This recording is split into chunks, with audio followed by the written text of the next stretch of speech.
ননীৰ পথাৰ ধানৰে ৰাখকচোন দেউতা দুদিনমান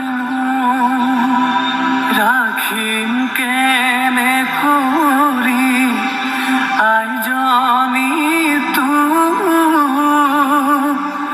লোকৰ যতন কৰি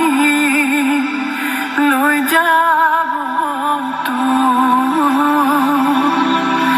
লোকৰ যতন কৰি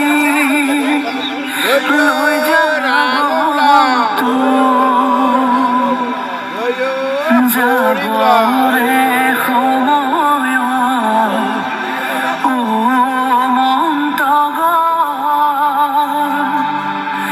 পাছলৈ নাচাব